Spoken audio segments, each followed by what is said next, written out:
Bonjour mesdames, messieurs. C'est un plaisir pour moi d'introduire cette étude qui a été conduite en partenariat et conjointement entre la DAM et la DTSI, le service géomatique et télédétection de la DTSI. Quand je dis conjointement, c'est surtout avec une participation très active, très proactive du SGT, et je tiens vraiment à les remercier chaleureusement ici aujourd'hui parce que sans leur travail, on n'aurait pas pu aboutir à ce résultat final. Donc j'ai la part belle aujourd'hui puisque je vous présente simplement le contexte. Je laisserai Fabien rentrer dans les aspects techniques parce que je ne les maîtrise absolument pas, je suis un simple utilisateur. Cette application donc, elle a pour vocation de suivre en temps réel la pêcherie palangrière calédonienne. Donc qu'est-ce que c'est d'abord que la pêcherie palangrière calédonienne? C'est une pêche qui se fait à la long line, donc c'est une palangre qui fait à peu près 70 km de long sur laquelle sont accrochés des avançons, donc des lignes secondaires avec des hameçons. Et qui vise donc la pêche, la ressource tonnière. En Nouvelle-Calédonie, il y a 6 armements qui exploitent 16 navires, qui fait exclusivement de la pêche fraîche, donc du poisson qui est conservé sous glace, qui capture 2500 tonnes de poissons par an et qui fournit le marché local, donc vos assiettes à 80%, pour un chiffre d'affaires de 1 milliard de francs et 250 emplois directs. C'est une pêche qui est certifiée responsable et qui exerce donc dans la ZE de la Nouvelle-Calédonie, et plus particulièrement donc, dans le parc naturel de la mer de Corée que vous connaissez tous très bien aujourd'hui. Alors cette activité, elle se fait bien évidemment dans le cadre d'une réglementation qui trouve son ancrage dans la loi organique et plus particulièrement à l'article 10, au 10e point de l'article 22, qui précise donc que la réglementation et l'exercice des droits d'exploration, d'exploitation, de gestion et de conservation des ressources naturelles biologiques et non biologiques de la zone économique sont exercées par la Nouvelle-Calédonie et que pour ce faire, le gouvernement est habilité à prendre toute délibération pour la mise en place de mesures d'encadrement réglementaire de cette activité. Donc on y trouve une première délibération d'application qui est la délibération 50CP qui, elle, définit la politique des pêches de la Nouvelle-Calédonie avec des arrêtés d'application qui prévoient notamment que les armements, en échange d'une licence de pêche qui leur est attribuée annuellement de manière gratuite, jouent le jeu, c'est-à-dire nous fournissent régulièrement leurs fiches de pêche, acceptent à leur bord des observateurs des pêches et permettent le suivi par VMS, donc le suivi par satellite de leurs navires en permanence. Alors ces conditions, ce n'est pas pour se faire plaisir et ce n'est pas pour les embêter, c'est simplement pour que la Nouvelle-Calédonie puisse savoir ce qui se passe en mer, pour qu'elle puisse également et surtout contrôler et mettre en place des mesures d'exploitation durable de cette ressource et également et surtout se conformer à la réglementation internationale qui est dictée par une organisation régionale des pêches qui est la Commission tonnière de l'océan Pacifique occidental et central dont nous faisons partie, pour lesquels nous sommes un territoire participant. S'il te plaît Fabien. Alors ce suivi satellite sur lequel on va se concentrer, qu'est-ce que c'est, comment ça fonctionne? Donc c'est un dispositif électronique de report automatique des positions du navire à un intervalle programmé qui sert à contrôler donc, le respect de la réglementation locale et également internationale, donc de savoir en tout moment où sont nos navires, à savoir est-ce qu'ils ne sont pas dans des réserves, est-ce qu'ils n'ont pas franchi les eaux internationales, est-ce qu'ils n'ont pas franchi une frontière et donc se retrouvent dans les eaux australiennes ou néo-zélandaises. Et donc c'est également et surtout un outil de localisation à des fins d'assistance et de sauvegarde de la vie humaine. Alors comment est-ce que ça fonctionne? Donc le système est couplé au système de communication du navire, Inmarsat ou Argos, c'est essentiellement Inmarsat sur la flotte calédonienne, et il est programmé par l'autorité administrative, c'est-à-dire par nous-mêmes, via un fournisseur d'accès qui dans notre cas c'est la société Marlink qui est basée en métropole. Alors comment, très grossièrement, le navire est localisé donc, de manière satellite au travers d'un GPS et dans son système de communication, la Nouvelle-Calédonie, les affaires maritimes demandent au fournisseur d'accès de pousser notre clé, une clé qui nous appartient, sur laquelle l'armateur n'a pas la main et qui nous permet par la suite de demander, de programmer une émission de position satellite toutes les 6 heures, toutes les 4 heures à notre convenance, jusqu'à toutes les heures, et pouvoir également demander une position instantanée quand on le souhaite. Donc l'armateur n'a pas la main sur ce dispositif, et donc ce qui nous permet d'avoir la garantie d'un traçage sécurisé.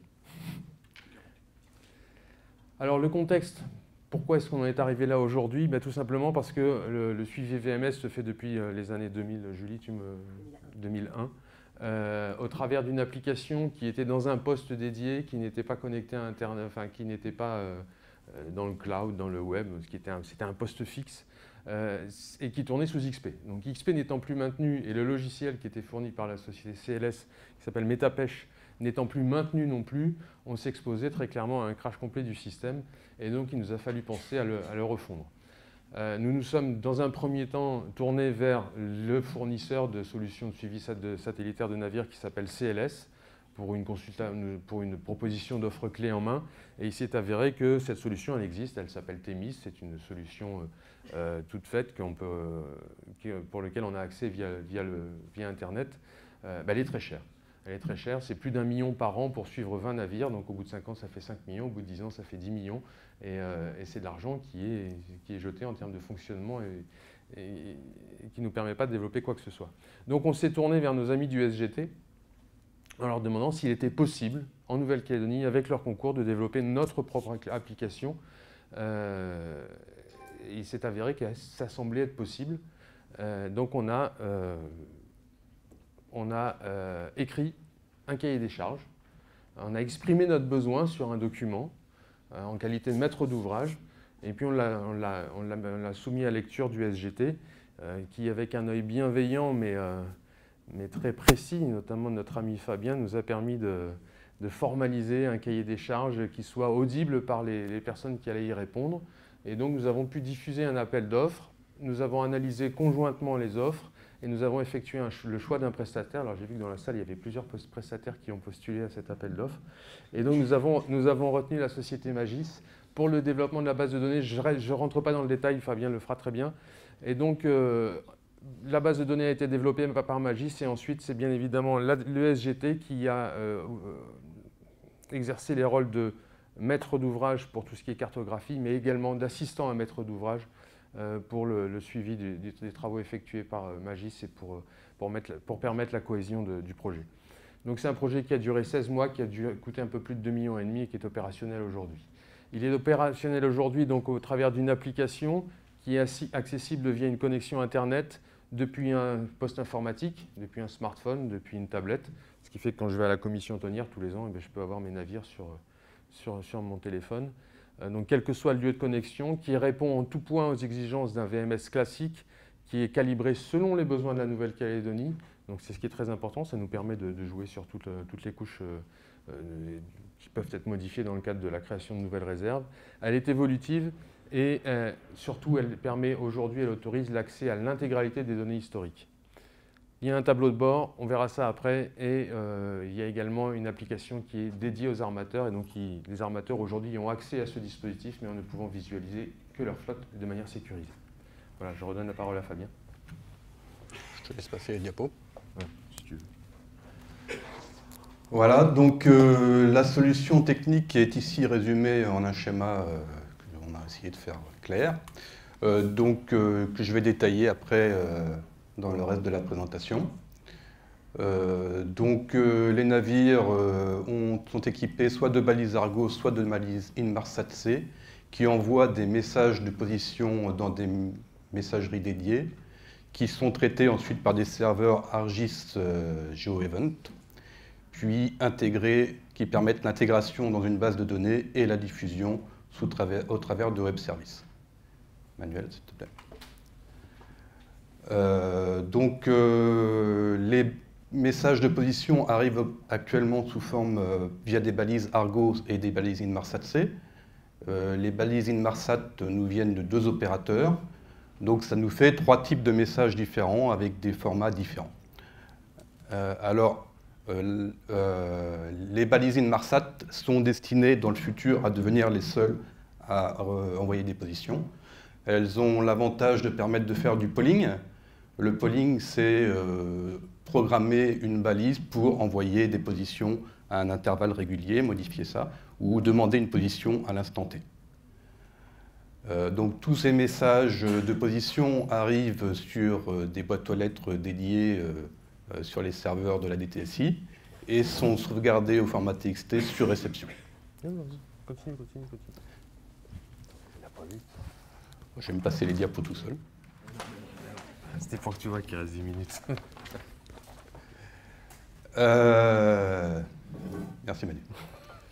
Donc, deuxième étape, une fois que les messages de position sont sauvegardés sous forme de fichiers texte, nous avons un script Python qui est planifié pour tourner toutes les 2 minutes ou 1 minute, je ne sais plus exactement, et qui nous sort des fichiers CSV qui sont plus facilement exploitables par ArcGIS Server, et qui fait également donc la gestion des erreurs et l'archivage de tous ces messages.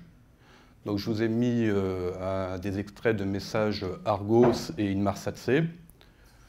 Et voilà ce qu'il en sort à droite, donc un fichier de données qui comprend un identifiant de la balise qui nous permet donc de faire le lien avec le bateau, l'armement, etc. Ses coordonnées, la vitesse, le cap.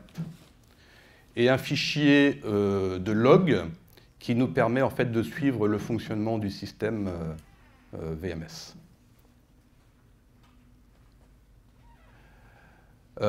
Donc ces fichiers CSV sont ensuite traités par ArcGIS GeoEvent Server qui va intégrer des données donc, dans la base de données et qui va nous permettre ensuite la publication de services de consultation.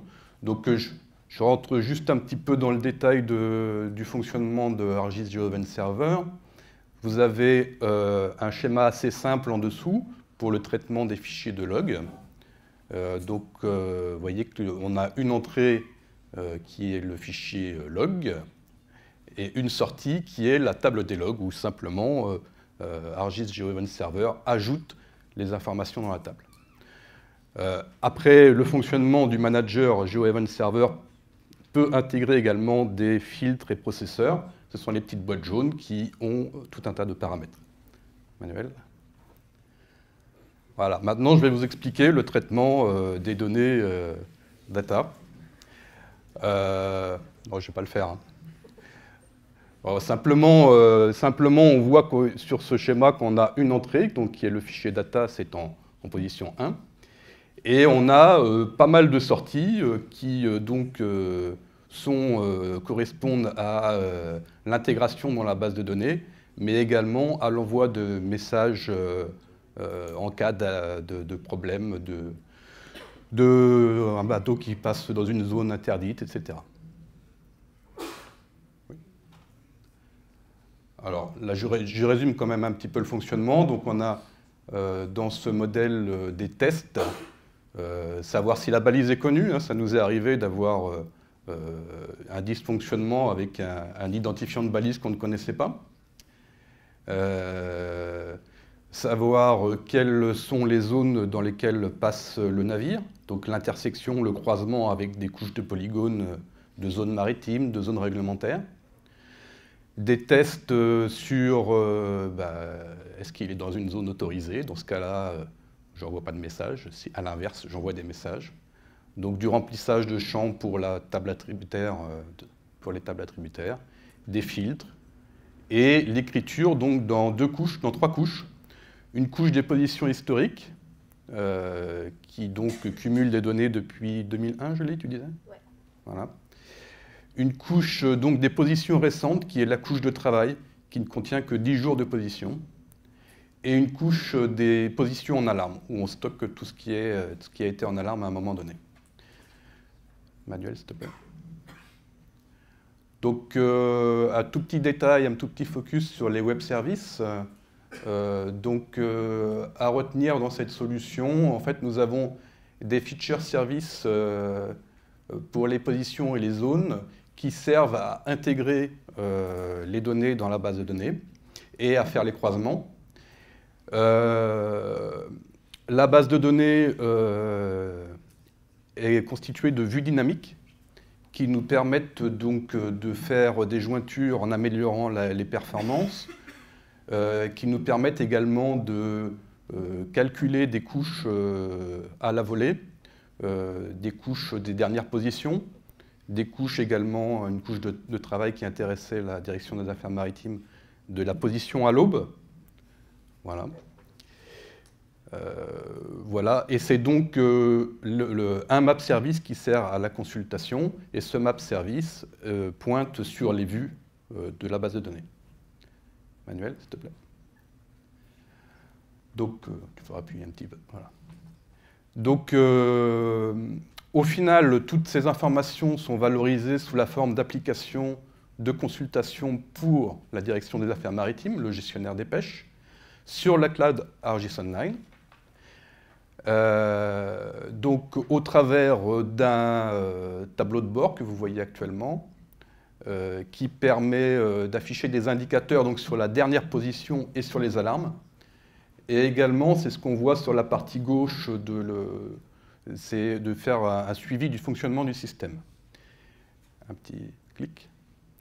Et également donc une application, une web app qui permet de faire des filtres, des requêtes sur l'historique, etc., d'aller plus loin. Ouais. Encore, s'il te plaît. Voilà. Et également donc une application dédiée aux armateurs qui peuvent s'authentifier et accéder aux données correspondant à leur navire. Donc cette application, c'est une web app Argis Online qui, cette fois-ci, est déportée sur un serveur web de la DTSI.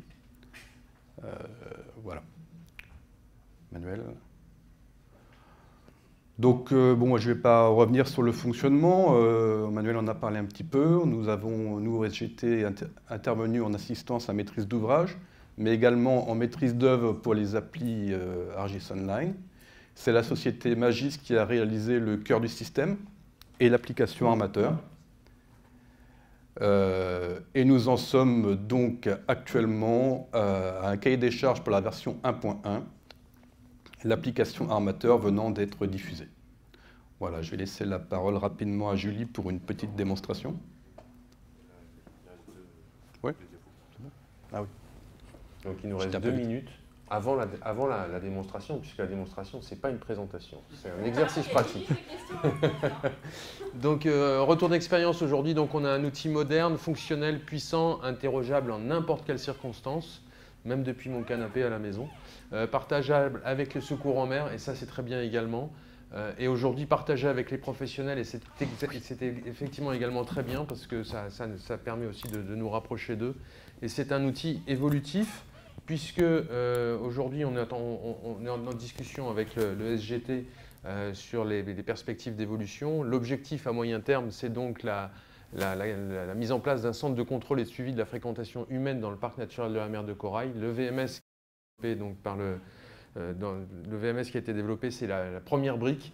Nous sommes en train de penser aux briques suivantes, à savoir le suivi de l'intégralité de la fréquentation maritime dans le parc naturel de la mer de Corail au moyen de la collecte de flux de données AIS. Le suivi et la surveillance par écoute de la fréquentation des zones à fort enjeu que sont les réserves marines de Chesterfield et d'Entrecasteaux, avec un projet pilote qui va être mis en œuvre dès le début de l'année prochaine, et l'affichage des déclarations de fréquentation. Voilà, donc beaucoup de travail encore en perspective avec le SGT, avec des prestataires de services et aussi avec le service des infras que je voulais remercier aujourd'hui, parce que ce sont les hommes de l'ombre, mais sans eux, ça ne va pas dans le tuyau et il n'y a rien qui marche. Voilà, je laisse la parole à Julie. Donc voilà l'application. Donc là, ce sont des données en valide, parce qu'on n'a pas le droit de vous montrer les vraies données. Donc Fabien s'est amusé à nous ajouter des petits noms sympas. Donc ici, vous voyez un affichage par défaut avec des couches réglementaires, donc les parties roses ou orange, donc avec les zones internationales qu'on appelle ou en bas là, où les navires pourraient potentiellement aller. Les zones ici en rose foncé où les navires n'ont pas le droit d'aller parce que c'est les ZEE de nos voisins. Et ici, les zones en réserve naturelle ou intégrale.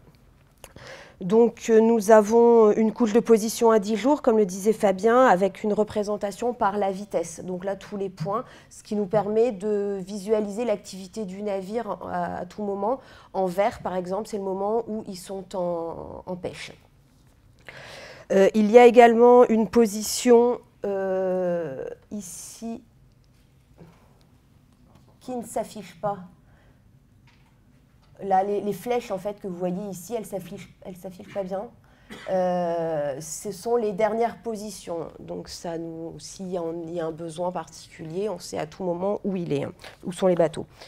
Il y a également donc, les couches de position en alarme qui, elles, n'ont pas de restriction dans le temps. Donc, c'est pour ça qu'on a des positions qui sont supérieures à 10 jours.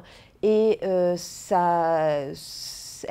il y a des positions en alarme conditionnelle en fonction de la zone où se situent les navires.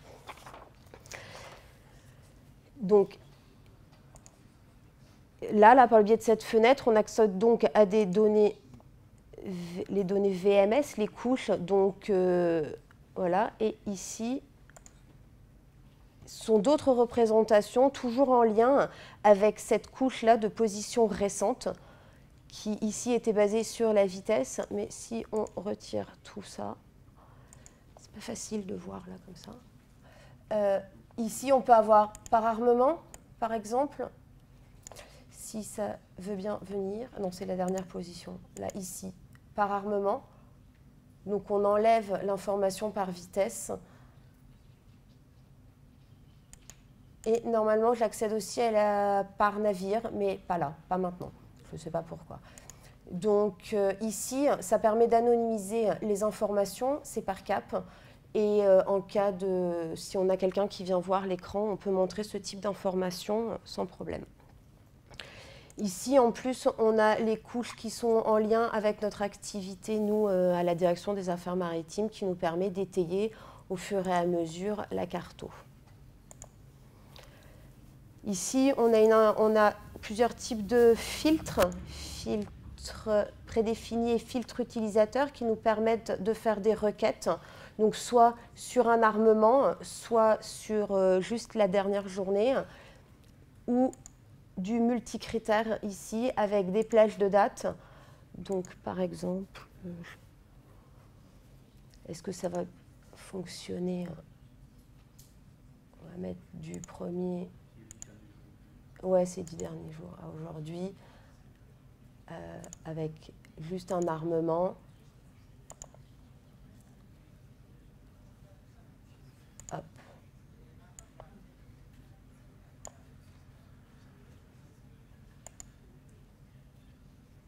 Ça ne fonctionne pas. Ça a fonctionné?